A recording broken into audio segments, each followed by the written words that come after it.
everyone to the Westfield Council meeting, or Council workshop for June 24th, 2025. I will start by calling the meeting to order and roll call, please. Mr. Horn? Present. Ms. Metz? Here. Mr. Dorman? Here. Ms. Gregory? Here. Mr. Fogel? Mr. Sodders? Mayor Hurst? Present. All right, next on the agenda is the wastewater treatment plant next step. Manager Sheridan. Thank you, Mayor. I'm going to turn it over. We have two gentlemen from Wessler Engineers, and they're going to explain what the next step is and hopefully answer all your questions. Turn it over to you, gentlemen. Well, hello. My name is Ryan Brown with Wessler Engineering. We've been working in the village now for a few years, helping on some miscellaneous tasks, some of the wastewater plant, some of your SCADA systems, so you might have seen some of our work maybe come across your plates. But Jeff asked us to come in today to kind of give you an update on the wastewater plant and kind of what options and next steps are available for consideration there. I guess going back 2022, we did an initial technical evaluation of the plant to just try and identify where the plant's at, gather data, and see what next steps are, and see kind of what the fit might be as kind of a first step. That process was completed, I said, I want to say 2022, and then the results from that indicated that your existing plant from an average day flow has reserve capacity, but the plant itself is kind of approaching the end of its useful life amongst multiple components. Some of the electrical components, you can't get parts anymore. I mean, you kind of resign to eBay to get some of these pieces to keep the electrical systems going. There are also other parts of your plant, trickling filters, et cetera, that aren't really manufactured any longer. That's not to say all of it's in that condition. You guys did a project some years ago, so there are some newer pieces to it, but the way it's configured is definitely approaching the end of its useful life as a majority. Capacity-wise, on an average flow, there is reserve. At a peak flow, because of some of the wet weather you all have in town, there are limitations there, and you have an EQ basin too, which is an earthen basin to kind of hold any kind of excess flows from the plant, and that has been exceeded a couple times, and so there are limits there on the peak flow. So when we looked at that at the time, we looked at what are the options for expansion or growth for continued wastewater treatment. The layout of your village and the wastewater system as a whole kind of sends everything down to that point where the plant's at here across the road. But but your high, your shallow, I guess, bedrock prevents, and kind of the topography of where the current plant is kind of directs keeping the plant and any kind of improvements in that location. We did explore looking at, are there some alternative locations we could use, but I think again, because of the bedrock and then all the flows already coming there naturally by gravity, would require a pump station, then pumping it to some distance and then sending it back. Further changing the discharge point from a plant is difficult through the Ohio EPA. Once it's permitted, they like you to stay in that location. So there were some complexities with moving the plant to an alternate location. Further, because of some of the growth that had occurred, there's not a lot of real acceptable areas where a lot of people are raising their hand to put a wastewater plant, near their subdivision or whatever else. So the short story there is that, the recommendation from that study was to upgrade the plant to a more traditional, they call it activated sludge design, that would be kind of a modern design that's been proven in many different ways. The oxidation ditch was the one treatment process, and talking with staff, et cetera, that they were most comfortable with, and we went around and looked at some of those processes. So in 2022, that construction cost was approximately $25 million for that improvement, and that was a pretty comprehensive upgrade. Essentially, you'd be left with a new plant after that. That's where that project has been for a little while, as the village has worked through some other growth and some other interest from a planning perspective, but this has been on the planning list, I think, on a continuous nature. I think think it continues to inch up the list. I think the question is always, what is the timeline that we have to make a decision?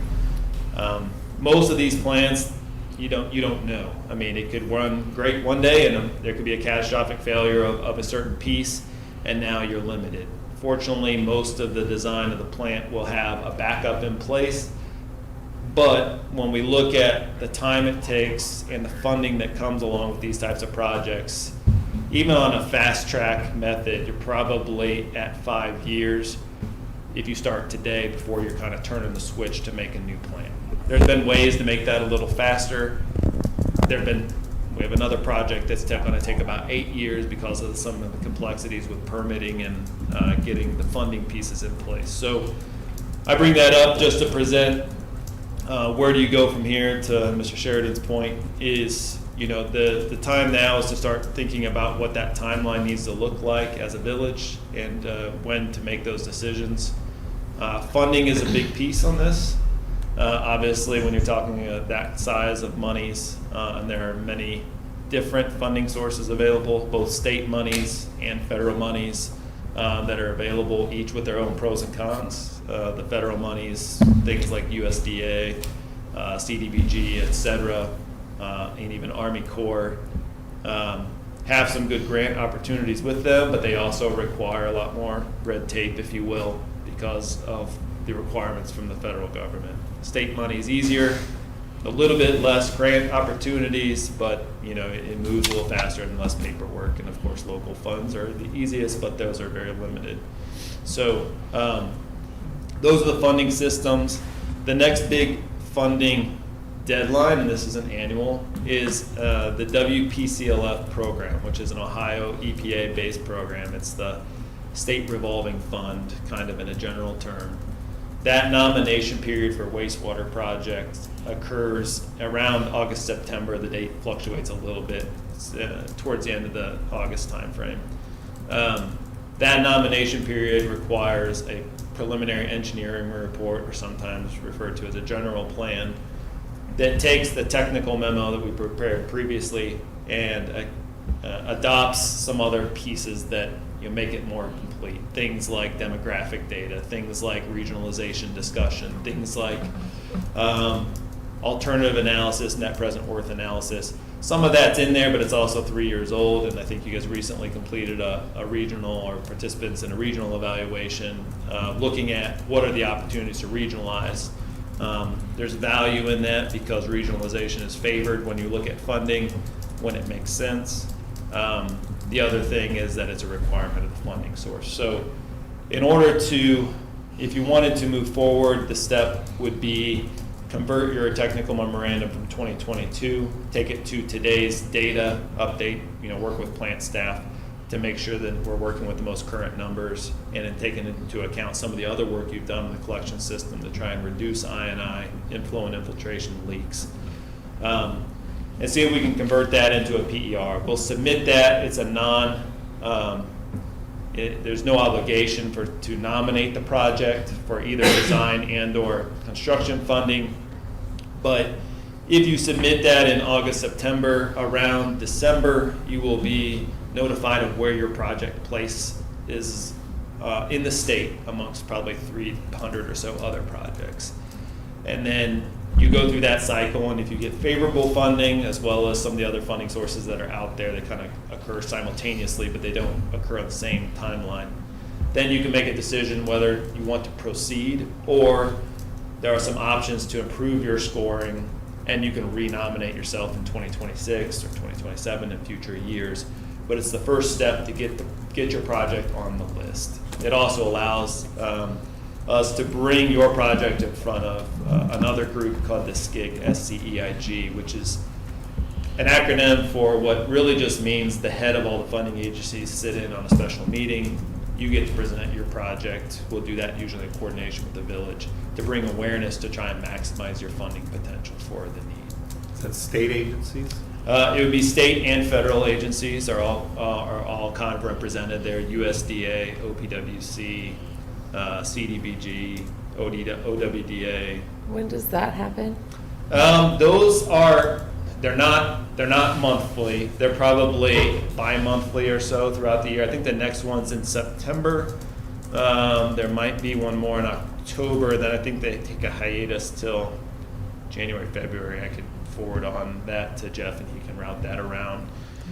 It's a very simple process. It's a 10-minute Teams call, and we get a little PowerPoint together and say, here's why you should know about this project. And then we say what you see is the best fit from your agency for the village. And then they kind of give us their pointers, and then we talk one-on-one with them after that meeting to kind of help pursue those project funding sources. I will tell you, I mean, 25 million, it's unlikely to be, just to be frank, that you're going to get a full grant, something of that scale. But there are substantial dollars available. I mean, we do work in Phillipsburg. They just got a $4 million grant for their water project. And that's kind of the cap from the SRF program. So there are other sources out there, and our job would be a partner to the village to help try and secure those, as well as we work a lot hand in hand with Choice One, one of your other consultants who helps you with a lot of your other work to get that done. You start, the idea is, I just want to leave with you, is that it takes a long time. And, if you decide you want development, growth, planning, protection, whatever, if you want to plan, you better plan on 5 years from the time you say go, maybe a little more. And so it's just something to keep in mind. And I think, as a council, as your, with leadership and management and, your staff, to try and figure out where you feel comfortable moving from there. Does that answer your questions, Jeff, or does that? It does, and so the next step would be this next document, a PER? PER conversion, which I think I'd sent a draft to you previously of the contract for that, which would be taking that 2022 technical study and that was updating it to accommodate the funding requirements for it's called the WPCLF, Water Pollution Control Loan Fund, long name, long acronym maybe even, but that's the EPA's primary funding source for wastewater. They have a similar one for drinking water, but that would probably be the best fit for you. I mean, they would definitely have the capacity to fund your project as a whole, but their grant funding, like I said, is typically limited to maybe $4 million, and that's very competitive. So the balance being loan, but the idea is to stack all of the other funding sources that you would qualify for on top to maximize your grant potential, minimize your loan, and therefore minimize rate impacts. And if I'm sorry, go ahead. The changing in our status, it changed for the block grant stuff. Mm-hmm. Does changing that status Yes. also needs to be updated in this? Yes, It that- potentially plays in Absolutely. favorable for That more information, assistance. as well as the results from the regionalization, both water and wastewater, that we recently completed in partnership with the county and the Regional Planning Commission. So all of that would go into it.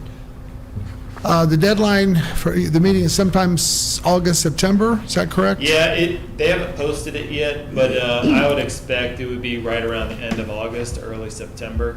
Do we have the time to prepare up and update all of those documents It to make is, that presentation? That's a stretch, just to be clear. I mean, normally that's something where we'd like to have a few months to get that done. I think what we would do in this case is, if you wanted to proceed, depending on your approval timeline, we could even we could take some steps to accelerate that. I mean, we have a good relationship with the crew, and they kind of know what information we would need to get the updated information. We could get the wheels in motion, and once we got the green light, we could try and accelerate as much as we could. And I think we could get the project nominated, because the PER doesn't have to be approved before you nominate. It just needs to be available for submission. Right. So because the PER is what gives you the dollar amounts that you need to put on the application form, and that's why they really want that as the baseline. So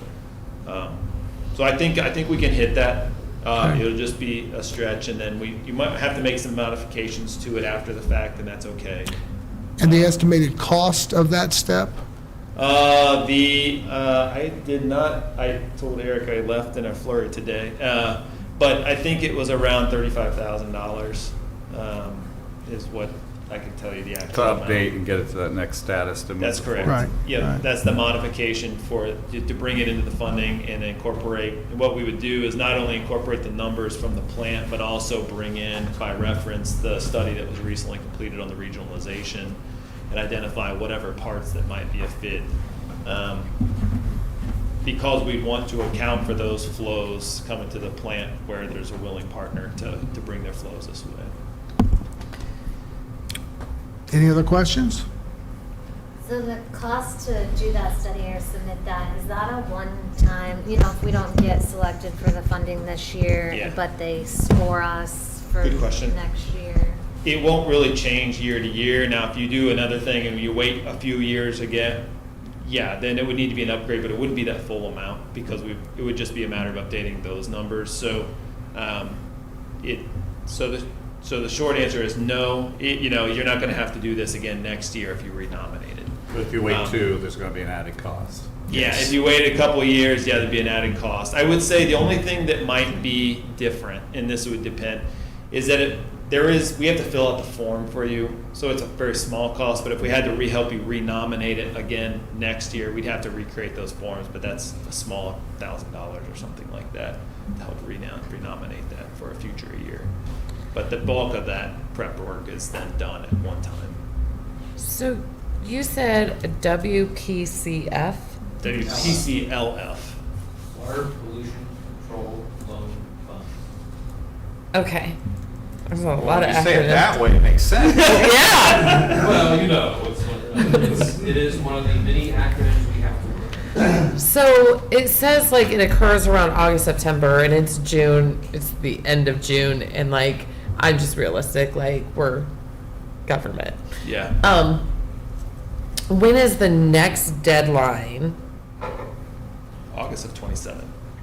26. Or 26, sorry. It would be next year. Next year. 1 year renomination. Okay, so this would be something that if we want to continue to move forward, we want to like push, right? Yeah. So we would have to like, how would we do that with legislation? I think if council notified me that we were moving forward, they could prepare the agreement and start working on it, and then we would have it authorized at the next regular meeting. I think it's safe to say, I would speak on behalf of the staff, that we would encourage to move forward now and work for this year, understanding we may have to reapply next year, but the condition of the plan is such that we should move forward as quickly as we can. Okay. And then you guys would be getting, like, applying for the grants and things? Yeah, it's a So we teamwork. would just kind of be hands off? Yeah, I would have to work with the manager and the staff just because Sure. there are signatory requirements and everything else, of course. And law director, I think you would need to, want to take a look at it, et cetera. But, I mean, for the most, and your fiscal officer will have to Finance help director, fill yeah. out some pieces there. So it's a team effort for sure. Okay. Our lift is really not the application of the the nomination. I think that's important to distinguish. You are nominating your project for funding. You are not applying for the funding. You have to receive a nomination, then you can apply. So our heavy lift is really the report that is required that serves as the justification for the project. Does that make sense to you, Sarah? I love paying So- taxes. It does. It's- It makes sense. It's like getting a credit card. I recommend Ryan for a credit card. Well, okay, now that we recommended, we can have Ryan apply for that credit card. Same typical type of Yeah, that process. totally makes sense. We nominate you up and like, okay, well, West Milton is worthy of getting the loan, or applying for the loan, and then we go forward from there. And It's just another step in the process, which seems sometimes.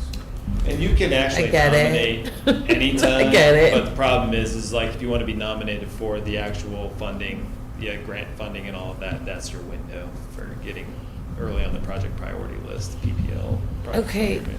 And then the SCEIG, is that what you said? Mhm. Okay. Is that just like a Zoom thing? Yeah. Can anybody just sit and watch because they're just Yeah, interested so- in learning how this process works like So me? the way it's set up is like it is a Teams call or Zoom call. That's Teams, Microsoft Teams. But we would probably set it up since you have good technology here. We'd set it up in here. We would get a slot 1 o'clock on a Thursday or something like that. And they will require one representative from the municipality to be present. And usually it's usually not council, but there are council members that are interested and want to sit in and listen. And that's more than welcome, and you have the facilities to do that. And then usually the council or the village person representative would introduce us as the consultant. We would present a 10-minute presentation on the background of the project, and then we would hear from each of they go around robin kind of, okay, USDA, what do you say? Army Corps, what do you say? And they're like, yeah, not good fit for us. Or I'd recommend you talk to Sarah because she's good at, this is going to be a better fit for you all. Like Shark Tank. I love your analogies.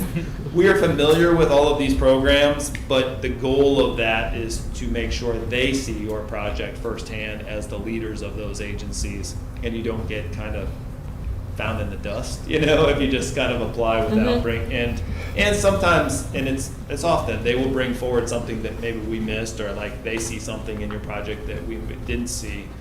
And so that is a good start for the future conversation, because immediately after nominating for this, you mentioned CDBG, I think, maybe. CDBG is typically comes available for nomination here in September or so. But you don't get those dollars until after January.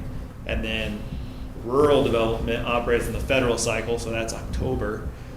So you want to hit that project as soon as you can, because their grant available dollars diminished quickly. So it is unfortunately not a very systematic and clean way because of the way that all the timelines align, but we like to start with the WPCLF because that one is the biggest and more typical for a project of your scale. So our lobbying budget is small, so we could send postcards out to all these guys? Like, welcome to West Milton? Sure. We would probably Just get do a on the little. radar, get in their mail basket, we right? would- Is that we- No, they legal? got it covered. I'm joking, but is that Got it legal? covered. We've actually been laying the groundwork for several years, knowing this was coming, with both federal and state. It is important to talk to your federal and local legislators, state Like our legislators. congressman. Yes. So if you know him or her, We do. We You do. do. He's amazing. then you would want to make sure that you express your interest in their programs, especially depending on whatever level that they fund at. So, yeah. So postcards, Sarah. We got it? I got it covered. I'll I got chip it it. covered. I'll pay half. I got it covered. It's fine. It's fine. So, Ryan, we've worked together for a long time. Wessler's been absolutely tremendous in this. Jeff actually introduced us to Wessler, and you guys have been great. From my standpoint, and I know Tim's here, and Tim is intimately familiar with our wastewater treatment plant, having run it and problem solved it for a long, long time. I would hope that we hit the 5-year, because as working for the community and council, there's going to be a time when we're going to come to you and say, we've got a major failure of something. Just in the last 30, 60 days, we've replaced some underground wiring down there. And typically when that starts to go, it's not just one small section. And underground wiring is not an easy project to take care of, and tanks and things like that. So I'm just hoping that we can hit the 5-year, because I really feel like that's still pushing it. Tim may have more to add to that, but just for that plan in particular, I'm not optimistic that within 5 years we don't have some kind of failure with the plant. Yeah, and I've offered to the team there in operations, and Jeff too, that that there are communities that end up in a tough spot, as you noted, that you're going to end up. I've seen worse, but a clarifier mechanism dies and you have to replace this, and it's $400,000, but you have to tear it out in 5 years because it's not going to be adequately sized for any kind of development, and/or it doesn't fit with the rest of the process. I don't say that to say doom and gloom, but it is a reality that I've seen councils be in a position to deal with. And so, I've offered to them, if that happens, please call me day or night, to make sure we come up with a plan So you can minimize that impact, knowing kind of where your future is. And we have a few others that are going through this same thing. I think, it's a lot of your plan. I forget the first year for it, but it was, a lot of these were built in the 70s, Clean Water Act, and so you're looking at 50-year lifespans on a lot of this design life. And so you're hitting a lot of that now. So it's not unique to West Milton or anything, it's just a reality of here's how long things last. And actually, in your case, some of the technology that's being used now isn't real common anymore. So it further limits what you're able to do. Now, the plan requires us to purchase, we would have to purchase some land, right? Yes. So We- does the fact that land purchase involved with it make this something that can be discussed in executive as part of the larger thing? I'll Since defer that to is a the- portion of it? defer to the law director, but we've started that process, but I assume that can be discussed in executive. Is that correct? Specific parts of it possibly. Okay, just wondering. Do we have like a plan to purchase that land that we need? We do. Okay. Okay, I thought so.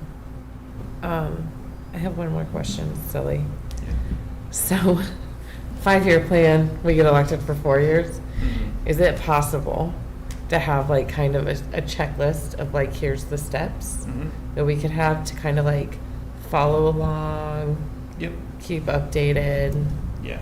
If something happens and I decide I'm not gonna rerun or whatever, that's not, I've got a while to go, but I'm just saying, like, so then the people coming after us, like, it's a little bit easier to catch up, because one thing I have learned is it's sometimes difficult to catch up and understand the whole process. So if we had like a list of like, here's the steps, and somebody coming in can look at it and say, okay, I understand what happened or whatever. Yeah, so yes, is a short answer.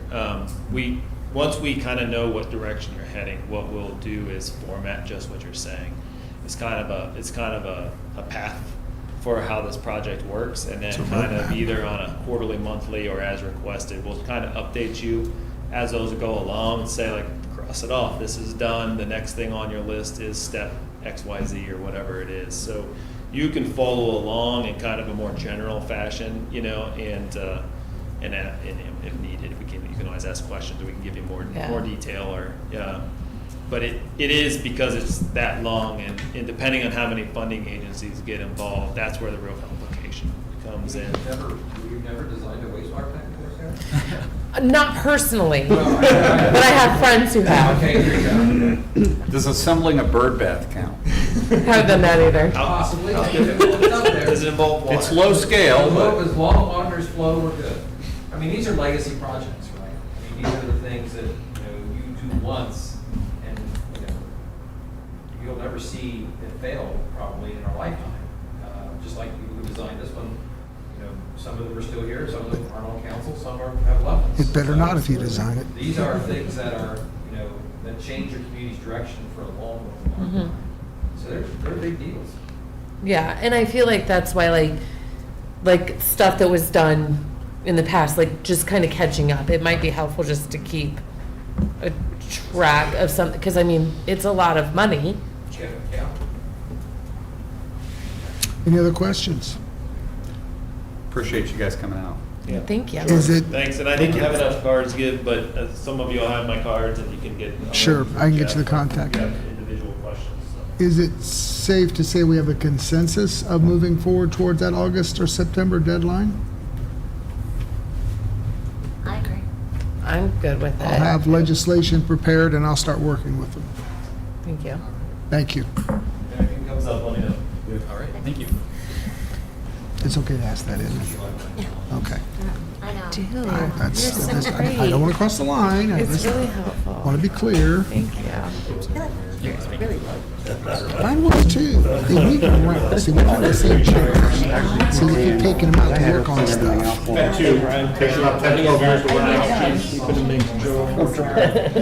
It's a full-time job. How do I do it? Oh, no, you're I don't know fine. how to raise these up either. Hold on, I know how to do this. I think. Settings, there we go. All right, next on the agenda is the code enforcement update. Thank you, Mayor. Hold on. Lieutenant, would you care to offer the update, please? Sure.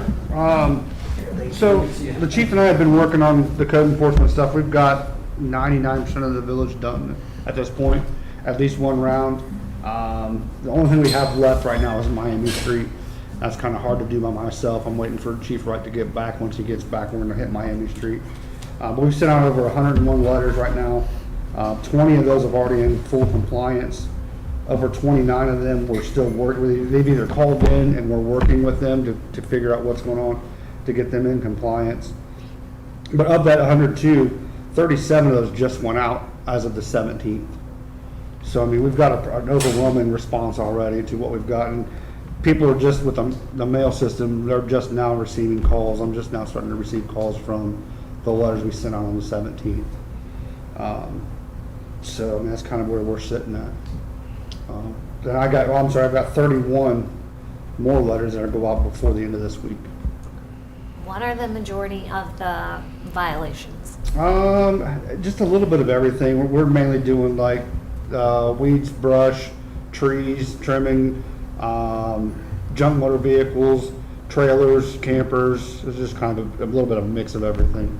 Yeah, well, thanks. Thank you. Well, All right, next is the crosswalk flasher project. Mr. Aaron? Yeah, basically there was something in the memo, just trying to keep you guys updated on this. Just quick history behind it, not counting 2020, ever since maybe 2014 on, kind of a big complaint we get is if somebody wants to walk across the street in that commercial area, it's more of a run for your life these days because, you know, 3-lane, that's a long way to go. And there are a lot of pedestrians in that area. And there's technically only one place to cross, and that's Emmerich Road, where there's actually a legal crosswalk. And it would be trying to get people to want to frequent and walk and feel safe walking and crossing in those areas. So the two areas that I've been really looking at really over the last 5 years were identified as in the area of what is now West Milton Family Dental, and then down closer to Sunset Cleaners in that area, mainly because those two spots, the first one gives you a safe crossing in that block. There is no crosswalk at Lowry, so taking this crosswalk south of that intersection actually makes it for a safer crosser because you're getting away from the intersection traffic and it's just a clear marked crosswalk. The second one, there's just a lot of pedestrian traffic from really Tracy Lane, Bavon Court, Sunset Cleaners that want to go over to Shell and then go back across the street. So those two are definitely our high crossing areas.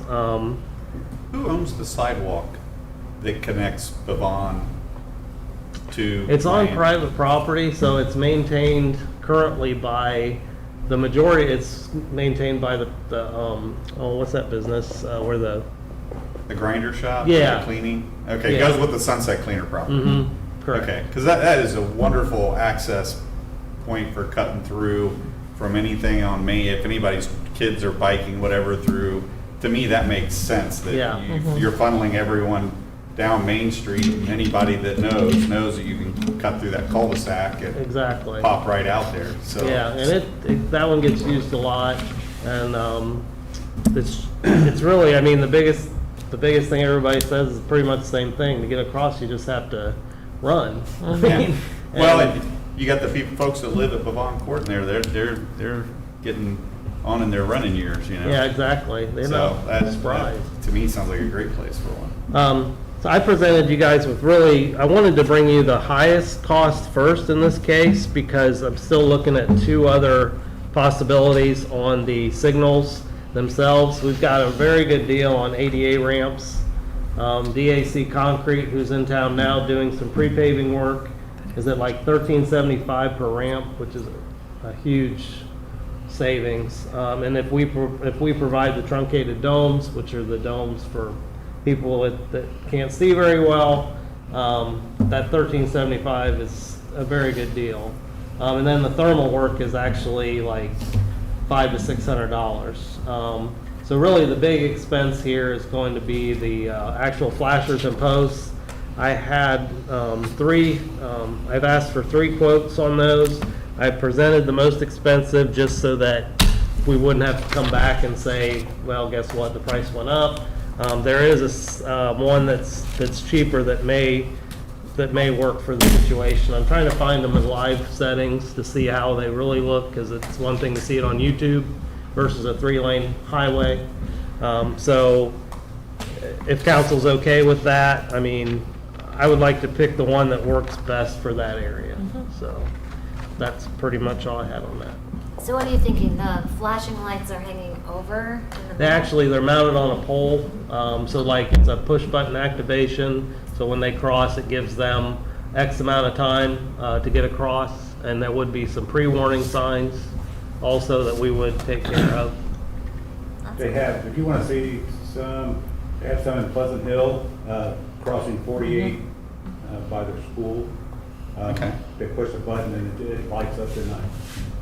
It's pretty cool. Yeah. So interesting. When we were in Las Vegas, there was a, just laughing, there was a crosswalk and you push the button and it would yell. Like it would scream at you. Will it make noise also? They have the audio that With a actually, countdown thing? they do have those. I didn't see if that was spec'd on that particular sign or not, but I mean, I can see why they would do it. We do have 1 or 2, maybe definitely legally blind pedestrians that walk those areas almost daily. It was really disturbing at first Yeah. because it scared you because it yelled at you, wait, in a very deep, scary voice. Yeah. But you heard it say wait, so you Mhm. knew like it's not safe. So I thought it was cool. I don't know Yeah. if there's like a significant major extra cost, but. The ones I've seen or heard, it doesn't yell, but it sounds like a metronome. You hear the timing, and people that are visually impaired, I guess, are cued into being able to estimate time based on that, or something to that effect. But yeah, there are a number of people with disabilities that live both at Bavon Court and McKinley Commons that, I think the requirement for those places, you're either fit a certain age and older, or with a disability if they're younger. So you get a mix of both. So. I appreciate you doing this. Yeah. I think this is much, I see people walking there all the time. Yeah. I'll do some investigating about the sounded crossing alerts, just to see if that's available too, so. Need to move it down to Williams so I can get over to the Chinese place easier. You just walk down. That's too far. Wait till it says cross. I know this is different, but the crosswalks on 571, and I know you've updated us. Is there any updating if you heard about the funding? We're just waiting. Hopefully, fall, like we're hoping by fall we'll hear if it makes it and how much we would be responsible for. Okay. Yep. Thank you. I think making our community more walkable is a low-cost way of improving everyday citizen life. So, again, thank you, Ben. I do know one other thing that since Jason was here, kind of made me think of it. I think when you add crosswalks, like especially downtown, it did slow the downtown traffic down Yeah. a lot. It's not that you're putting it there to slow them down, but it's just an automatic. If you see large crosswalk areas, a lot of people just slow down. So I mean, it's not the benefit we were trying to achieve, but it does. I think it was help. an awesome thing when we put those downtown. So many people commented, and I think it made people feel safer crossing the road right into Yeah. there, for sure. Thank you. All right. Next on the agenda is the right-of-way. And I think we wanted a little bit more time, Mr. Herron did, to Yeah. work on the language that he'd like to propose to you, so that would not be on the agenda for the next regular council meeting, hopefully very soon. All right. Let's see, then after that, it's the 2025 paving. Mr. Herron. Yeah, secondly, I think in your packet was included just an update of costs. by adding East Hamilton Street, which is the only section of Hamilton that has not been done in 25 plus years, and it's definitely overdue. So we'd already discussed that one. The second one, second locations, I think we discussed a little bit, and that was Lavender Alley, which was behind the post office, and then also adding in the post office alley while we were right there. A background to that is we have flooding problem coming off of Lavender Alley, and it runs from the west to the east, and then it affects the buildings on Miami Street. And a good way to take care of that would be to do basically inverted pavement, which will catch the water in the center, and then it'll flow that water to the 2 catch basins that are actually I think there's 3. We'll be able to move that water to the catch basins instead of flooding some old foundations on Miami Street. The rains that we've been getting the last 5-6 years have really increased some flooding concerns in those foundations. So it would tackle, I think, about 95% of that problem would be automatically eliminated by doing that. And with the good price that we got on paving, even with that, breaking down the contracted amount of $88,772, and then adding those locations, we're still below budget. So basically, the point is to get as much good paving as we can this year, and then hopefully have some extra money in '26. So I think this is the best bang for our buck, and we're keeping the paving close, which keeps the cost down. And lastly, on paving, I reached out to them, the paving contractor, to do a walkthrough in early July. That way, if we do find something we didn't know about, we can fix it. And I mentioned earlier, the curb contractor's in doing all the curb repairs on Water Street, a couple on Walnut, and adding an ADA ramp behind 2nd Street for people so they can so they don't have to like try to get down a 6-inch curb, 6.5-inch curb. That's the one approaching the football stadium? Yes. Yeah. Yes. So that will all be taken care of. All right. Any other questions? With the alley and the post office alley, do we know if the letters were sent to the business owners about the parking lot? I do not know. I don't think we've contacted them yet. I guess I need to make sure we know what message you want sent to them as far as us doing the work. I had made a note last time if that we could include the group pricing for all of them. So, whatever it was, $40,000 divided by 6 or whatever. We'll work on a draft and get it to you to make sure that's the message you want to send, and hopefully have it out in time so we can take action at the next meeting. Okay, cool. Thanks. All right. Any other questions? All right, next is the sewer cam acquisition. Mr. Herron again. Actually, I asked Inspector Schwartztrauber to be here tonight also. That's why we're graced with Tim's Pulled Inspector presence. Schwartztrauber in on this. I think I basically just wanted to boil everything down as simple as I could and try not to overthink this. However, we understand it's a large purchase that we had not budgeted for, simply because we did not see this coming, the availability of the camera. So I mean, basically just why we needed it. Our push cam is not sufficient for inspecting the 6+ inch sewer lines and storm sewer lines. Lately, we've been using our push cam frequently, and that's just on smaller projects. So it's something that we use almost weekly, just even that smaller camera.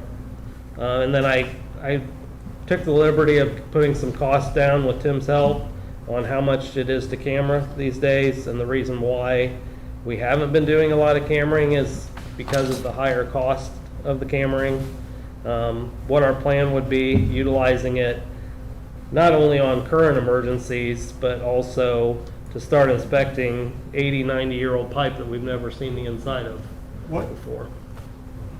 If you look at a season of cammering, if we were paying someone to do it, based on what you would like to do to know what's going on with our system, what will we pay at a yearly, bi-yearly cost to accomplish that? Yeah, so typically they would probably come in for a week at a time. And so it's 5,000 a day, 10-hour days.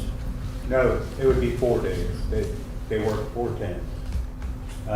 So they come in, if they have trouble, something breaks down or whatever, they can't get through, they'll have to back it a few times, this, that, and the other. So it just, and it depends on what kind of crew you get, if they're go-getters, or if they're gonna get a couple hundred feet done here, a couple hundred feet done here. So I've worked with both. So you're looking, $20,000 for a week.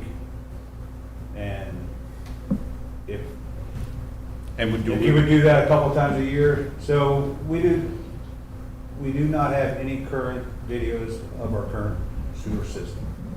We had, at one time, we had them, but they were on eight VHS. big cassettes, whatever, VHS. So we had the whole town. Well, so one of the past manager's secretary cleaned out the map room, organized, well, there are 8 tracks sitting in a box on the shelf in the trash. So we don't have any current videos of our system. So here's basically. Even if we did, if it's on VHS, Yeah. it's, might we say Well, we can outdated? convert it, but, so, to get a camera, we could do a lot. So, we got a backup sewer, you go clean the sewer, get it running. Within 24 hours, you wanna get in that sewer to see why it backed up, okay? So basically, 24 hours, in that 24-hour time, you wanna get in there, see what backed that up. If it's broken down, we're gonna have to get in and fix it. So that's one. 2, so, we're looking at like the Cedar Plat reconstruction, and Wagner Road reconstruction. So we get everything cameraed, if the pipes are structurally sound, we reline them. We save way over half relining these pipes than we do ripping them out and putting new in. So, and then also in Cedar Flat, we have a flooding problem on Bruce when we get heavy rains, okay? It takes water, it's taken as much water as it can, but, so, are the pipes undersized, or are the roots restricting it? Because it all runs all through the yards, and it's hard to get to, but, so without paying for a big water study to see if everything's right, we camera first, see if the pipes are restricted in any way, and then go from there. And then like on Wagner, so we put in for the grants for the water main project. And we want to totally reconstruct that road. If we can reline the sewer and the storm sewer, all we'll have to really pay for it, because we can get that done in grants, is, the road. So it really helps us save money in the long run by being able to Yeah. target what's still good, what's not good. I'm gonna guess, does it help you, like, when you need to know where to dig? Like, okay, Yeah, now we know this is where Yeah, this so- is where the problem is. Yeah, so it We don't has need to a- dig the whole thing up, we just go right to where the We problem can is. actually trace that camera. It has a son in the head of the camera. So with our equipment we already have, I can trace that camera anywhere it goes, underground. So, so the camera that we looked at is top line. It's a demo we got at a great price. So it comes with the reel, the camera. It has 3 different size wheels for different size pipe. And it comes with traction wheels as well for like PVC pipe. They're like a sandpaper type wheel. It has a place for lateral launch. So it's another camera that sits on top of this camera. And Looks you pull left up to to right. you see a lateral coming out of a house. You pull up, hit the lateral launch, you go up in the lateral, and you can see to the right of way. So like if we're redoing the road, or if we're doing a paving project, we would be out months ahead of this paving project, doing all the lines, checking out if anything needs dug up and fixed before we pave. So 2 days after we pave, we're not putting a hole in the new road. Yeah, that's what we need. Our push camera is great. So if we do anything above a 4-inch pipe, we have to usually use the sewer jet, run from manhole to manhole, pull a string back, tie it to the push camera, and pull it through, because it doesn't push well in bigger diameter pipe. So it gets to be time consuming and kind of a hassle. The only thing I would change about this camera is if we already had the lateral launch on it, but we can always look at that in the future, because it's all we have to do is buy the camera and it mounts right on it. So that's the only thing I would change about this camera. So if I understand the math correctly, in 5 weeks, it'll pay for itself. 5 weeks of paying a contractor at $20,000 of 4 days, it's a $100,000 camera. Do you know how much we've paid, like in past years, to have contractors come out? We don't really do that. Probably haven't paid that much because it was too expensive and we may do without it. Yeah, But we can be much more efficient with it. It makes sense to me, like, I was just curious. Yeah, they actually, when we had a problem on North Miami Street, within the last year, we brought them out to camera, and they won't come out and just say, we'll just check this out. They're like, that camera's coming out, the least we can charge you is $5,000. Yeah, So they come out, and so it was $5,000, and they took them a couple hours on that one, and while we had them, we were just running them around, just checking out like small areas that we know we've got a problem with, just so we could see. So if you got them, you use them anywhere you think you need Oh, them. yeah. whether Yeah, you just Sure, don't. sure. Yeah. So, then another thing, so on our sewer maps, the mapping of the whole system, our maps are real generic. So, we've been doing a lot of GIS, so with this camera, and you'll be able to trace everything out. So on our map, you just got a manhole here and a manhole here in a straight line. Well, it's all in the middle of the road. Well, it's not in the middle of the road. Most of it's on the right side or the left side. And so we would camera a lot in the winter. It's a good winter type job. And we would GIS everything as we go. So when we go out to get an oops calls or whatever, Nick just pulls it up and he doesn't have to look at it and guess. We just go there with our GIS and mark it and move on. So, it's a win-win. And for the people, coming in behind us, that was one of my goals before I retired, to get everything on GIS that I could. So that's just another asset to use. Do we have sewer jet? Mhm. Trailer mounted? Trailer. Okay. The goal is, we've been thinking ahead on a lot of things. The goal is we've got a vacuum trailer and that we have a sewer jet. Within the next 20 years or so, we're gonna need a vac truck that has a jet. So, you know what I mean? But they're $500,000 or more. So we're like, let's plan for the future. Let's make sure when it's time, the equipment's worn out, we need to upgrade. So, but this goes hand in hand with pretty much all that. And the last thing I wanted to say, just so I didn't want there to be any surprises, so you guys totally knew what we were talking about. The system, the cable, for instance, is in a big box. So this isn't like something like our small push cam that you just pick up with one hand and move it around. It needs to be mounted in something. So it would basically be, we would have to create an enclosed trailer to utilize the equipment. And at the time of updating you on this project, I was seeing them for around 5,000 to 8,200, different sizes and that kind of thing, just to keep you totally updated on that portion too. Yeah, we would do so you'd have to put a little breaker box in there. We would do all that work, get the generator ready. We'd have to have a generator, of course, desk, probably just a small heater for the winter work, like a milk house heater or something. Just spec it out with a low decibel generator. Oh, yeah, all we need is the little Honda, so. Yeah, I just. So, but it comes with the TV monitor that we would hang up, and it has a monitor in front for the guy driving, and then the monitor would face outside the truck for the guy at the manhole, so he could see what was going on as well. It does reports. Can we have Tom pipe it into WMPA, so Oh, yeah. we'll just run it live, your Yeah, sewers at yeah. 7? Everything is Live. seen, transferred to a thumb drive. You can't You can attach a sleep with printer it. for your reports, so it's pretty good. So, budgetary question. Have we identified any offsets, or would this be like an appropriate, a budget amendment at the end of the year?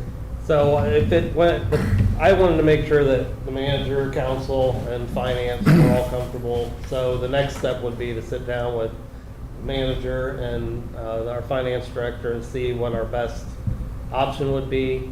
I will tell you that we've worked with Best now for a long time. They've supplied us with our refuse program. They're willing to give us some time to work it out. Because like me and Tim talked, I mean, we probably won't have an opportunity like this demo for a long time, so it's worth sitting around talking and see what the best way to Right. finance it would be. And So in I- a non-demo, what's this run? If you're just buying it off the shelf, not on sale? I mean, 125 Yeah. probably. Well, when I talked to him last, it was up like 137. Gotta wait for those Black Friday sales, right? Yeah, Yeah. exactly. Yeah. Yeah, have you price matched this with Amazon?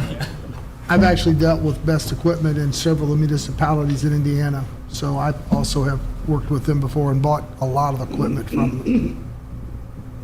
I'd be interested in moving forward on doing something like that. I think it's in the best interest. Agreed. I'm in agreement with that. Never had Ben or Tim bring us something that didn't seem like that, so. And I appreciate you guys both planning for the future too. Yeah. Of course, if we don't buy it, that means it just delays the. It's just gonna be more expensive next year. No, it means the Delays. longer they have to work. It delays our departure. No. He doesn't want to, I mean, he wants to achieve his goal before Yeah. Yeah, we've guessed more than we knew about where stuff was at. I mean, it was just a shot in the dark most of the time. We never had really good maps, so that's I my remember goal. when I was a kid, I don't know if it was sewer lines that they were checking, but they were smoke testing the sewers, and they paid us kids to run along and see, they put this thing on and it blew smoke into the system and see whose gutters lit up or who came running out of their basement screaming, yelling. Yep. Because they had stuff tied in they weren't supposed to. Yep. and- If you want to help, we're gonna be doing that late August, early Yeah, September. yeah. All right. That's, We try to that's- let the fire department, the residents know now. So this is probably Kind of, yeah. mid-'80s, but they found some of our lines were still, they were logs, they were wood. I mean, they were still in use in the village in the '80s. They were. There's probably still some in there. With a camera, we will probably find something like that. So would this camera have helped with the issue in the park? Because that was a old storm sewer, right? Yeah, actually, so the push cam, they were able to get the push cam to that because the space, it was about, I'm gonna say 50 to 60 feet, somewhere in there to push it. It was a larger line, 8-inch, that's why it was a little bit harder. But we probably would have set that camera in and known, the camera's a lot better, so we would have seen exactly what it was. So I guess long answer is yeah, it would have helped. With the push camera, it's running right in basically in the flow line. With the track camera, the head sits up and it's got an elevator, so if it's an 8-inch pipe, I can even bring it up farther.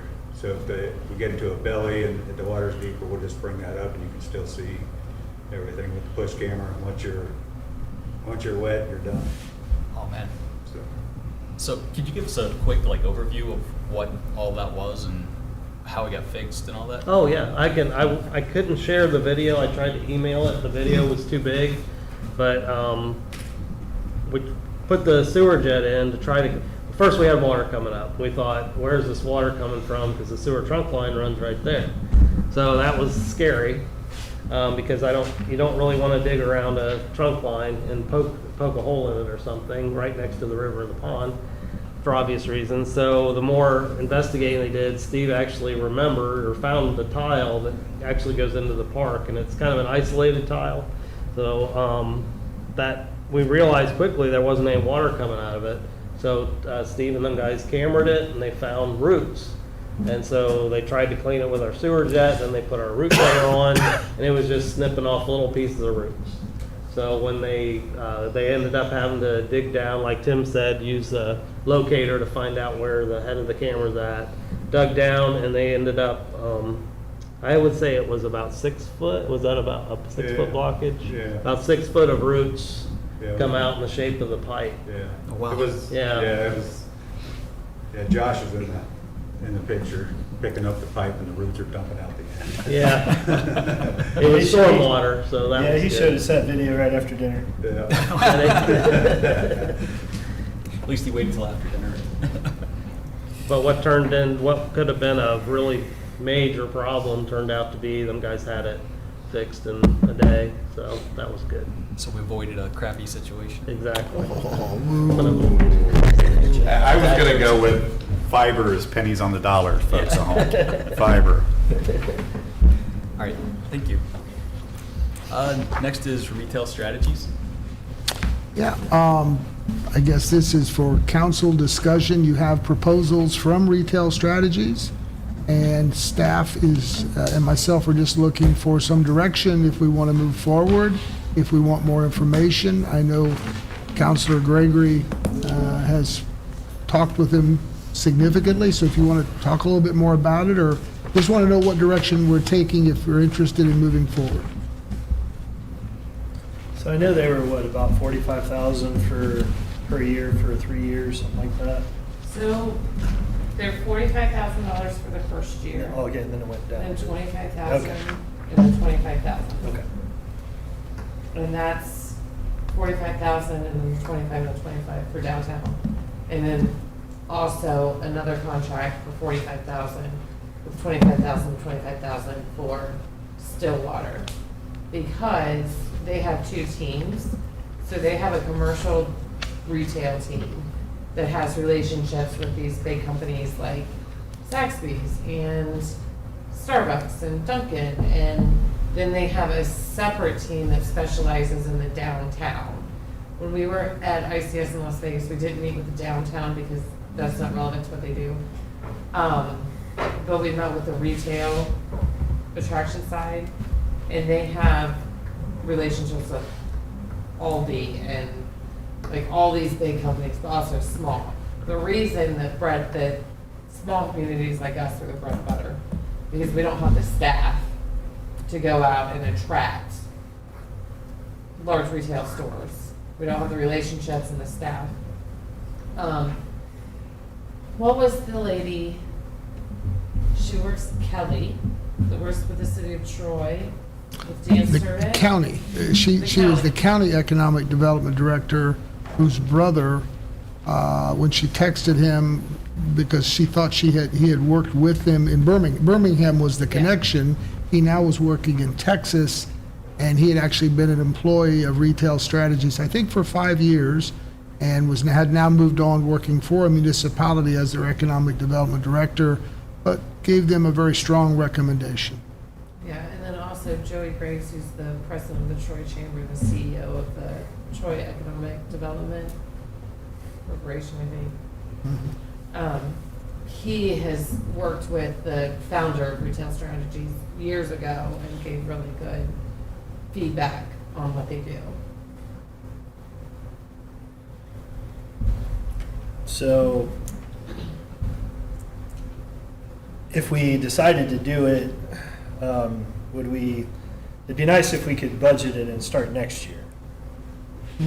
Instead of, I mean, is there, can we start this contract anytime, or is there like? Yeah. Okay, It's up so to it's not us. like seasonal. Yeah. So my thought on it is, if you take the 45, 25, and 25 for both of them and add it up, you come up with about $200,000 for 3 years. And you weigh that against what it would take to have hire somebody to basically do, and maybe not as effectively as they do, but I mean, even if you hired one person, like a planner or whatever, which I'm not ruling out either, but I'm just saying, you're gonna pay, it's gonna cost you $100,000 a year to have them on staff, and we would have already hired somebody if that's something we could have done. My point is that I think it's something to pursue from that perspective, because with our staff and everything, we're not gonna get any of this kind of traction when we're spending a lot of times, making a new wastewater treatment plant and whatever else. And so I think the investment's worth it on that, from that perspective alone. Over 3 years, His offer is you're gonna pay he was less going than to you would in reimburse payroll and whatever else if we actually hired people to do the work ourselves. And they probably have more connections and a better system already in place. And they also, like, they can help us with the vacant building registration. They know how to do that. They know how to make them work. And the other side is too, like with Stillwater Crossing, once that's filled up, like it's filled up. And then if we, in my mind, if we hired a staff member, then what are they doing after that? You know what I mean? Like, then it's like, okay, so now we have to change your job. And Right. people who specialize in economic development and retail attraction, that's what they do. So now they're gonna have to go find another job. Right. Are we stuck for the 3 year? Is it a contract for 3 years? I don't think so. I can find out. So that's a great question, because if we haven't reached our goals, but we feel like we're really making good progress, to extend it out, is it just a continuation of the 25 grand a year, give or take whatever inflation plays a role? Because once you're started with them and they've got the groundwork, and again, we'll know in 1 year, 2 years, if we want to, if a fourth year was really in order or not, you know. I think that's a great question, because they're, you know, like you were saying, if you're paying someone's a salary, you get the end of what you're going to do downtown, and you know, you've got your growth, and you're just kind of twiddling your thumbs. Are we throwing him over to Jason and saying, all right, we're going to put him on Code enforcement? Code enforcement, you know? But I think having someone involved that understands how, especially to do the downtown, with working with the property owners, with bringing businesses and owners together for something that works for them and benefits the village, I think it's money well spent. I guess my only hesitation, I'm all for it, but if they know our situation, that we have all these vacant buildings and these landlords, let's say, that don't have them actively rented, what if they come in and everyone's like, nope, we're cool just sitting on this vacant building, no thank you. I don't think that. I think that's a good conversation to have, but I also feel like they've had that situation before. I don't feel like we're unique, because you go to other downtowns and there's vacant buildings, and I just have a hard time believing that West Milton, Ohio just has the 5 property owners, you know what I mean? Yeah. But I think that's a good question to ask. I understand a lot more about what they do on the retail attraction side than the downtown, but they would probably be more than willing to talk to us about the downtown side. Would it make sense to have a couple of counselors continue the conversation with them and kind of fine tune and get answers to some of those questions? Or how would you like to move forward? Yeah, I think that makes sense. And going into the budget process, then we can set aside the money in budgeting if it looks like we're going to be able to come to an agreement for the next year. I like that. And then, if not, we can always use it to buy something that Ben needs next year. That's right. So they may not have much wiggle room. I don't know. I'm typing an email to them too. All right, just food for Yes. thought. I was driving through town over the weekend and saw Mark Cropland out painting the front of the old Pearson House. He owns a building there. But I just asked him if I could get his ear sometime for just to walk downtown with him. He's been in business downtown for over 40 years, maybe 50, something like that. I'm not trying to make him older than he is. But just to, you know, and again, like Jim Sarver's a wealth of knowledge too, but just talk to these people that have had skin in the game downtown, to get what they've seen, what their, you know, some of them stay as owners. What's their dreams for downtown? What's a vibrant downtown look like? But just to get the ear of somebody who's been at it and in it, you know, longer than we have. If anybody would like to take that walk and have that conversation with him, I'd throw out the invite when I get it nailed down. I do want to say too, like retail strategies, like one of the things they'll do is they'll take what we have with the comprehensive land use plan, and they'll review that, and they will have like a stakeholder meeting with like the building owners and the business owners and us, and like just a public meeting to talk about downtown and kind of build a plan, which I think is really helpful. And my understanding is it's gonna go more in depth than the comprehensive land use plan. It should. I would I like request your that. idea, and, you know, we're not planners and we're not No, economic no. developers, and nor do we have all the time, you know, like you said, if I can nail that down, but it's a perfect idea, and that makes sense that company would take the opinions of the people that own these places. Oh, yeah, and yeah. what is your goal, and what is your plan, and what do you foresee, and how can we help them make that happen so awfully. And just having conversations with you know, to let them know that we're, you know, we likely want the same thing they want. I'm sure they want a return on their dollar, their investment, and I'm sure they want to see Not all of some them. vibrancy in it too. And it's hard, I mean, it's hard to be a landlord. Like, if you, like, a lot of the people inherited a building, and they don't know how to rent it out, they don't necessarily know what to do with it. And like, I personally don't have the time, nor the proper state licensing to be a commercial realtor for someone. But Fogel is, and he's a pastor, and he's a pastor. I mean, we're loaded up here. I'm the contractor in Florida. There you go. So we bring more to this game than you think. That's right. I'm really good at painting, I'll just. No, we're putting you on the fiber team. The fiber. You're a dietitian. All right, we digress. I'm sorry, All right. people at home. All right, so we said we want to budget it, but we were interested in putting like 3 people together like you had Yeah, I suggested, think so. pick a couple of councilmen, mayor, if you want me involved, but then have some additional conversations about what those agreements might look like. All right, sounds great. Next is the sidewalk program. You have in your packet a very brief description. These programs, as I've seen them, are not very complicated. What I would suggest, and I've talked to Mr. Herron, we believe we can get this in place this year. This can be done in '25. Great. If you'll give us some direction on how you want the program what to look like. For example, if there's a specific area of the village you want to focus on, or you want to include sidewalk that's there but not in great shape, or do you want to only focus on where there is no sidewalk and try to get those areas plugged in? Give me that feedback. We'll make the changes. I can put together a one-page application and then bring it back to you to say, yes, go with that, and we'll start collecting applications or get the word out, get the community to understand that it's available, and see what kind of response we get. Ben and I talked before this meeting, I've seen it done both ways. They can hire their own contractor. There's some challenges that go with that. I think for our first year, if at all possible, I think it makes sense that the village bid out and have one contractor do all the work.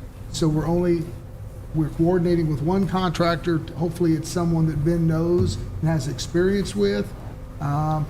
There's always one resident who wants to hire their best friend or whatever. That's up to you. It's much simpler if you have one contractor doing all the work and then we inspect it and we know it's done right. But you give me your feedback, what you want the program to look like, and staff and I'll try to make it happen yet this year. Can we chat about it now? Yeah, please. What, I know, I never thought about targeting one area of town or an area. I don't know. So where's the worst area? Your transportation chapter has identified some of the biggest voids, and haven't seen that. I understand that, but yes, it does. It's identified, and also some connections that would improve the walkability of the community. So I can get you that information if you want to use that as far as your decisions. It's not been adopted by the planning board, but it's in draft form, and you certainly can review it. I think improving walkability is a big thing. And then I also think just the ones that are a safety issue.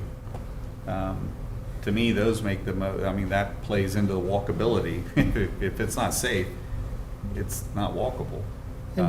Maybe this first year getting it done, maybe we don't target a specific, just make the dollar amount and then learn lessons and then next year target. I don't know. Yeah. I think as simple as possible on this first, since we're trying to get it done for this construction cycle. Did we budget 50,000? Yeah. Yeah. Yes, the way I'd envisioned it is we take neighborhoods that are missing, they have sidewalk islands, and we say, all right, so this is basically how much we need to put into this specific set of neighborhoods. And we target all the ones that there's no sidewalk there, and we do like, a 50%, whatever we decide. But, kind of focusing, making sure that the people that live on a corner are kind of at the top. I don't live on a corner, but, those people that do live on a corner, I mean, they have a huge area, so their cost would be astronomical. Even at 50%, they're still putting in basically what someone that lives in the middle of the street is gonna put in, for their whole thing. But Like $16,000. yeah. Just for reference. So if we do it like neighborhood by neighborhood and then try to get all those islands connected and then start moving out after we get all the ones that are, missing, then we start going back through, the next pass would be, all right, which ones need to be replaced, fixed, and we do those. And then, I don't know, that was kind of how I had hoped to do it, my vision of it, but But it would still be voluntary. it would still be voluntary. Okay. But Yeah, that's a good idea. If we, by getting the word out, actually sent letters to those specific neighborhoods and, what our hopes are to connect your streets or improve or add where it's lacking. I think, But maybe with Chris this year, just like get it started and put it out there. yeah. I feel like because we're at the end of June, so by the time it would get approved, it would be August. Probably, but it will take, I'll defer to Mr. Herron. We think we can get it done, we'll get the word out as quickly as possible. I'll take your feedback, shoot back an application, you give me the thumbs up, and we'll start publicizing it. So the legislation though would have to be approved to do the grant. To do the reimbursement, you've already budgeted, so I know the money's in there. Yeah. I believe the legislation would primarily deal with how you're gonna reimburse those folks who participate in the program. do we do code enforcement on sidewalk safety on? We have not done much work in that area. I think Mr. Herron may know as much about some of the trip hazards that are out there. And there are other options for trip hazards other No, than they total can take out a replacement. tree root and they can drop them down. You So- can do leveling. You don't have to replace. And we had a vendor who sanded, was it sanding it down? They do grinder. Grinder down, that's the better term. Like, probably 1 inch. Right, only in certain situations, so. So I have a question. So if you live on a corner and it's $16,000 to get it replaced and the grant was on a reimbursement basis. So that homeowner needs to have $16,000 cash to pay for this to be done, and then they will get reimbursed a percentage? I'll defer to the law director. What I've seen is in that case, they have to have a check for $8,000, which is their 50%. But they sign an agreement that says that if it's not done, if for some reason it's not done per standards, and that's the other advantage of having our contractor do it as opposed to having their own contract, that we will pay the other 50% once the project is complete. They have to pay 100% of what they owe, But for some reason, they don't meet all the requirements, they'll owe the village another $8,000. What are the options to some communities that have done it where they Assess their taxes. assess the taxes and it basically is paid out on the tax assessed over 5 years or something? In I- Indiana, that's called the Barrett Law. I don't know how Ohio handles it. I know it's been done in communities around here. I Okay. think that's how they, and I could be speaking, anybody in P Hill that's watching, I understood the way they did it through there was maybe that was an option, but I think with what you're saying, I think it was one consistent contractor that did it all, which gave them the best price and everybody an affordable option and to do it, but That's the key. You're going to get a very competitive price if one contractor knows he's doing he's so got many his square equipment feet. there. Right, he's right. Yeah. And if you have multiple, and they're all trying to work in the same neighborhood, trying to coordinate that, they're different contractors working Right. on different segments, it's a lot simpler if you have one contractor, especially one that the village has experience with. And if I'm way off on what happened in P Hill, I just heard some people that live up there talk very favorably how the process went. And whatnot, it might be worth a phone call. I could be totally wrong on it, but. That probably wasn't optional though either. Because what yeah. we're talking about is Yeah. optional. Right. That But is Right, optional. right, that's not optional. I Right. feel like this is something we've talked about though, it's like if we had the grant, so like $16,000 for, I mean, that's just a chunk of money Oh, for a yeah, sidewalk. sure. Like, that's a lot, that's, you know, or $20,000, I mean, that's just a lot of money for It is. sidewalk, right? So the grant, like, I thought we talked about at some point, like, you'd be able to use the grant and then assess taxes over like a 5 or 10 year period. So that if you sold the house, like, it's gonna get paid off with the sale of the house, but like, If you want it structured that way, I think, and I'll defer to the law director, that can happen. That can be done. It's more complicated. It's not necessarily a bad thing.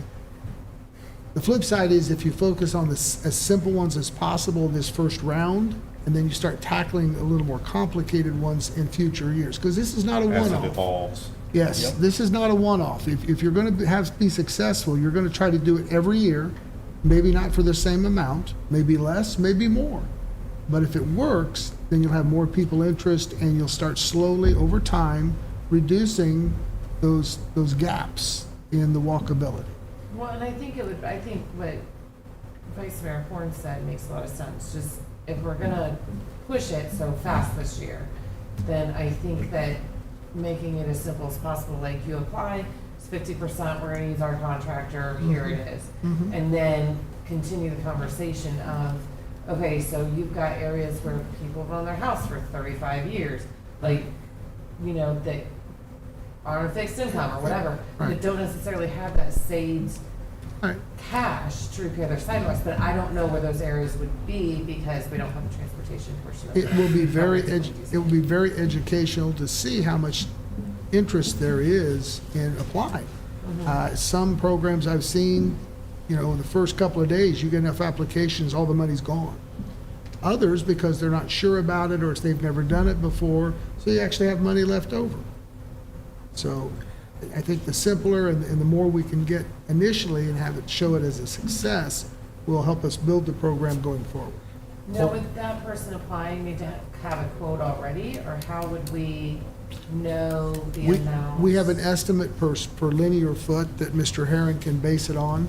So I would expect that along with the application, we would give them a sheet. If it's so many feet, it's approximately this amount. Okay, that makes sense. One other note I would offer is if we're going to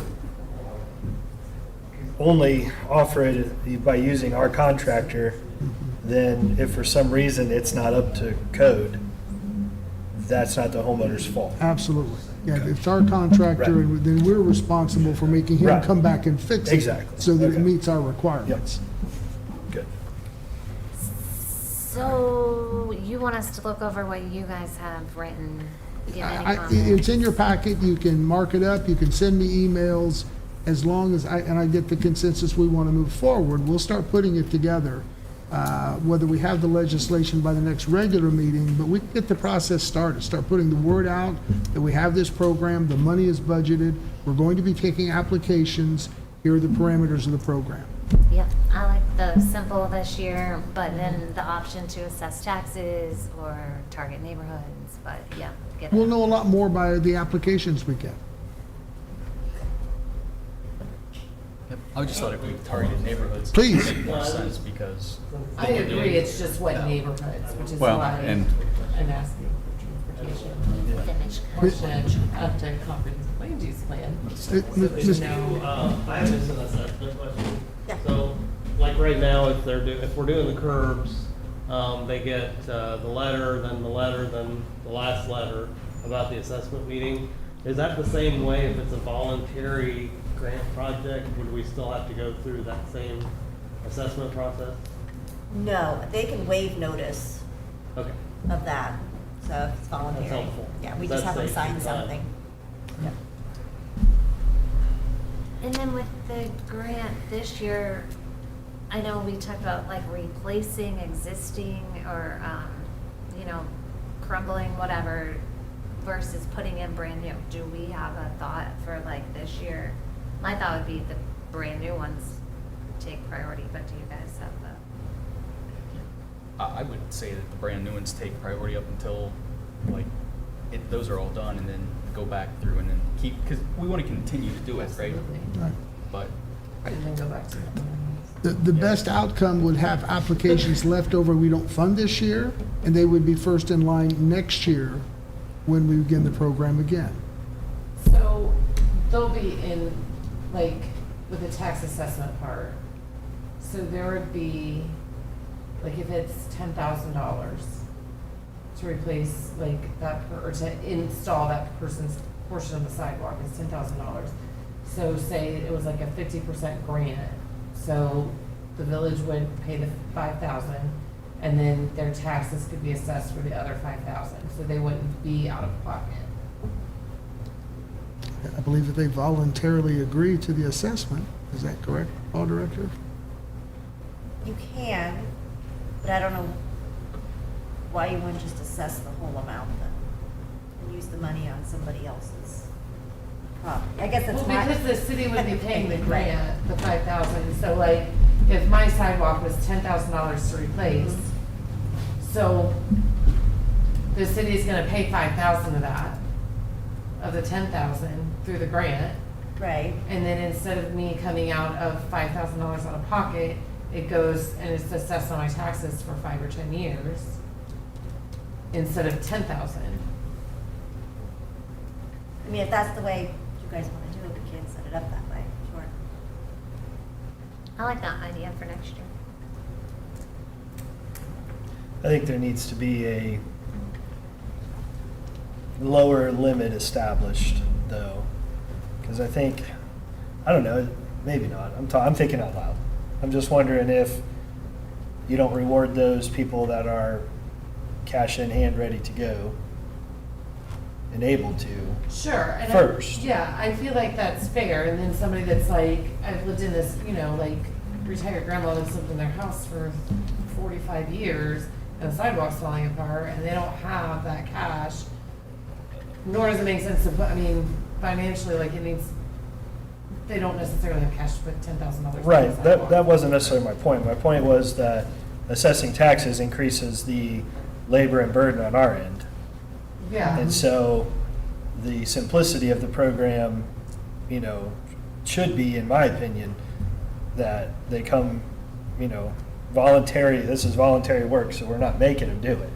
And so they come with cash in hand that, those take priority over, or first over those that, Yeah, that makes sense. Perhaps the application could include a section that says if a tax assessment was an option for your portion, would you be interested in pursuing that? And that could set them aside from those who say, no, I'm just going to come up with my half that way, and then we can take them on a case-by-case basis. Again, the best problem is to have more applications than money.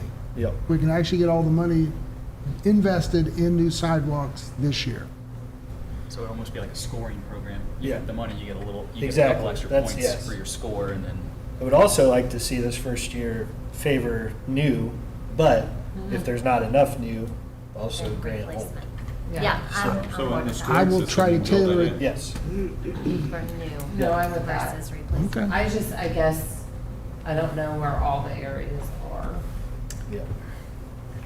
Okay, Yep, I let's don't see what want that. happens. all right. Anything else on that particular issue? Thank you. Thank you. Absolutely. Next is the resolution honoring Marvin Rue. Right, you have a draft, I believe, in your packet. I have not run that by the rest of my library board, so I can't say it's a final draft. But I wanted to give you some sense of what it would look like. It would be passed at the next regular workshop if you're so inclined. All right. I think it's awesome. Anybody that knows Marvin and how he's been connected to the community for as long as he has and invested, you know, his time, his energy, his talents, I think it's a extremely worthwhile. Or if you honor have to get. suggestions for language that needs to be added to the resolution, a particular aspect that I've missed, because I simply took it from what my other board members shared with me. I'm sure those that have been on the library board with him have known him. They for- do, yes, For a yes. minute. But I'm happy to add or make modifications if there's a glaring Sure, sure. omission. That's all I have. All right. So, is there any old business? Old business, bringing up the tabled funding for the north side, just for quick discussion about how, I guess it stays tabled, but I mean, I guess my question is, are we gonna leave it there for now? What's our path forward on it? What I would like to see is the developer in a meeting so we could ask him some questions. I'm not in favor of voting to untable it until that happens. I would like to see that take place. I'd like to ask a few questions in a public setting. And just because progress out there has been zero in the last year, and the other problems that we've been having with the high grass and different things. And so before we move forward with that critical part for the next section, I would like to see them here to talk to them. I know they came and kind of met. To me, that was in very strange and weird circumstances before the last meeting.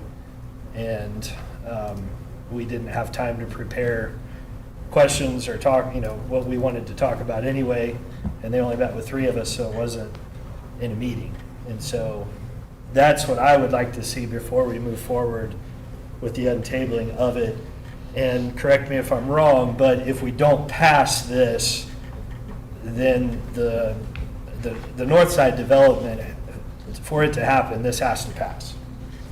That's my There's no understanding. other funding source that the developer is able to or willing to use to I hesitate make it to all sp- happen. I Right. hesitate to Yeah. speak for him, but my Right. understanding is that's correct. Just making sure I understand the stakes. And would you want that to take place at the next regular council meeting? You said Well- an open meeting. Right, it is a meeting. In my opinion, that would probably be warranted because if not, then we're meeting with them at the end of July, a month Right. from now. Right. And then the earliest that we could untable it would be the 1st of August. And so, I can invite him if that is the pleasure of the mayor and council. so that's just my opinion. You guys, add what you want or. I appear If to you see wanna- yes, so we'll add that to the agenda and, well, invite him and add that to the agenda. Yep.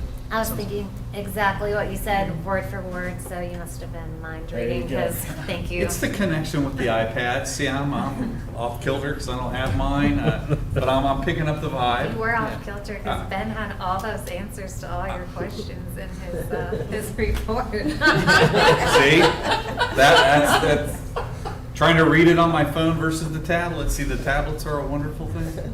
Yep. It's awesome. All right. Any other old business? All right. New business? I have a request from Mr. Denning, the owner of Sour Mugs. He would like to plan some events where he would limit access to his back parking lot and include food and beverage. He understands he would need a new liquor license or some additional permission from the liquor board to do that. He was looking at the weekend where the car show and maybe two or three other events. He indicated they would all have a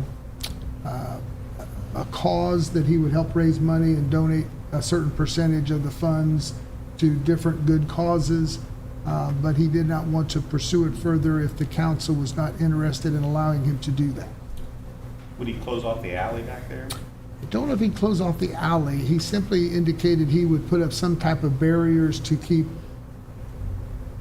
folks underage or whatever, so they would have limited access, whether you'd have to come in through the front door and then could go out the back. He wasn't specific on that. I literally got the email earlier today, but since he wanted to try to do it sooner rather than later, I thought as a workshop, I would at least throw out the information. Obviously, we can get more, if you have questions, we can get with him, but he wanted to know what we thought had the about. beer garden, we had to do the special liquor license for it, Right. but we didn't close anything off. Like, the only way to close off the alley is a parade permit, right? Well, we still had Yes. to section off, like, according to the. Right. There was a set of rules and method of the madness, and I think you had to, I know that was just part of a nonprofit. they had to have wristbands, they had to, Yep. but. If it's still your own property, like how is that different? Like Because if you it's, had because it's a liquor patio. license and it's liquor outside the establishment. Is he trying to sell liquor or is he trying to sell beer? Well, I mean, it's alcohol, but. If I may, I know he's done it one other time. That's what I was getting ready to Right. ask. He's done it before. He's done it before. We didn't have any problems when we were down there. Yeah. Um, Didn't Kona Ice come down? but I don't remember Kona Ice, but I think, matter of fact, I think you would come down there when me and. It was Chad Kona were down Ice there. because we rode our bikes down to get some, Yeah. and the Kona Ice was gone We, by then, but yeah. and he closed the alley when he did that. I'm not sure how far out he went, I don't remember, It but I was think the it was like alley's right closed, towards I was the. walking up. There were Well, vendors. they rode their bikes down on one side, but, Was that I think, on the I think, I could be completely wrong, Jeff, but I think the reason why he's asking your permission is the city has to sign off on those liquor permits. Yeah. Yes, So I think yes. that's mainly. No, his that's- goal. that's If he's gonna- exactly- He doesn't wanna try to plan something if we're gonna shut the liquor permit down. Was that on the third Thursday, Counselor, where you think he closed the alley? No, that was Okay. a totally separate event. he Okay. did. I mean, and All we're right. not, I mean, we closed the road for Third Thursday, Right. and I don't think we had a special permit or anything that I'm aware Well, of. yeah, we did a permit for it when we did Okay. third The only way to close Thursday. a But road, that I was know of 'cause for it an was an event is a ODOT. parade permit, right? I'm sorry? That was an ODOT situation. Well, but no, ODOT, we have a good working relationship with ODOT, so we Yeah. can close it periodically. Yeah, he wasn't trying to close the state highway. No. No, like anytime, like if you live in a plat and you wanna have your neighborhood picnic, Right. you can file a parade permit, you can close the road off, and Right. you can picnic in the street, not advertising that to everybody. Correct. Oh, But, that's all he needs to do. Okay, I got Yeah, what yeah, you're yeah. saying. So Okay. if he's closing the alley to give himself more space. I don't think council would have a problem as long as the liquor license are good. I And mean, the health department if I'll that's work- necessary, but. Yeah, I would think all those things he would obviously do, but we'll get with him, say we're interested in moving forward and get more information. Yeah, he did an event before, and he did a great job, so I'm cool. Oh, more power. sounds good. Yeah. That's all I have. All right, the other thing for new business would be the waiving the cost that the city normally charges to the nonprofit that does Rock the Hill.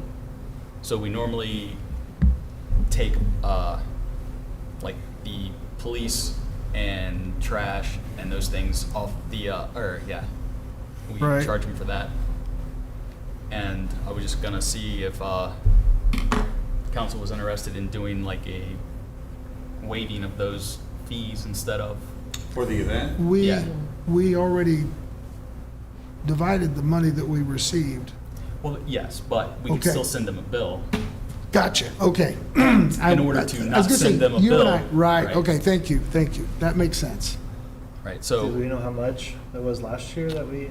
Depending on how charged? many hours, and, I mean, it was calculated based on what our costs were and how many Right. man-hours and people were involved, depending on the police, the waste, the street department, all those different areas. right, I might have it. I so, don't know if I have it. If I can get it on my we'll phone, need, but- we would need language if council is interested in order to waive those costs. For what unit? Rock the Hill. Oh. Do we charge the 4th of July Committee Foundation for anything? No, because we took it out before the end of the I don't meeting. think we've ever charged them. I think Rock the Hill was the only one that ever got charged. And third Thursday. And third And Thursdays. Thursdays. It was a couple $1,000s, but the question, the reason we have this question is Premier Health, there's like a foundation that typically has given Project Revival about $20,000. And they also give a significant portion to the 4th of July committee. Project Revival, Jeff was the liaison with Mr. Harlan with Premier Health. And Project Revival had been asking about the funding for budgeting purposes since last year. In April, Project Revival was told that it was gonna be about the same, and then in May, it went down to 7,500, I think, 7,000, Just like, yeah, 7,000. which is to be split between the two. So from a $20,000 to $3,500. That was a significant gap with 2 months' notice prior to the events, and that's where that's coming from. Well, I understood third Thursdays because it was a continuing event.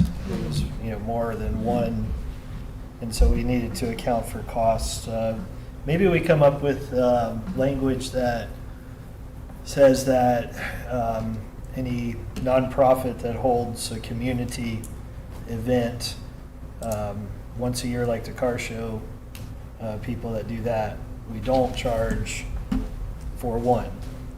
But if it's a continuing thing, that's obviously a different conversation. Because if we don't charge anything for the 4th of July stuff, which our guys do a lot of work for that, same thing for the car show and Fall Fling, why would we for Rock the Hill? Well, and it's all about bringing people Right. to our village and to celebrate within our village for the people that live here. Yeah. And It's, Yeah, and then if it's you an get investment. if you get into a situation in the future where it's a continuing event, then that's, I think, a different thing. Yep. But I don't know if Project Revival wants to do 2 Rock the Hills. yeah, but I mean, that's what makes sense to me anyway. Yeah, I agree. I could see room for a gospel version, I'm just saying. Yeah. Listen, And a blues version. can we Just get like saying. more Daigle up in here? But anyway, we'll cross that bridge when we get to There's it. something without the word naked in the title. Bare naked ladies. It's NKG. They're fun. Yeah. Yeah. All right. Any other new business? Yes, sir. Oh, yeah. I remember we had talking about crosswalks. Since 571 got done, are they still going to put some crosswalks in there for the kids when they go back to school and other people have a way to get across? Because since they repaved that, it's getting awful speedy there. Yeah, I'll defer to Ben. Yeah, so we applied for state funding for that, and we did the application, then we had the meeting, and we will know this fall if we qualify, that they'll pay at least a large sum of it, if not all. So that's why I wanted to know if it was still in the works. It is. Okay, that's And- my question. Grant or no Think so. grant, we're doing it, right? Pardon? Grant or no grant, we're doing it? Yes, Yeah. I would assume so. Yeah. We would maybe just decide if we wanted to do 2 at one time, or Right, right. hit that one first. Those were significantly more expensive though, weren't they, than what we're Yes. looking at on 48? Yes. That's really up to you, whether we're doing it or not. Yeah. My take on it is yes, but I'm just one person. And that's perfectly fine. All right. Anything else? All right. Are there any motions? Motion to adjourn? Second? All right. All in favor say aye. Any opposed? All right. Thanks, everyone.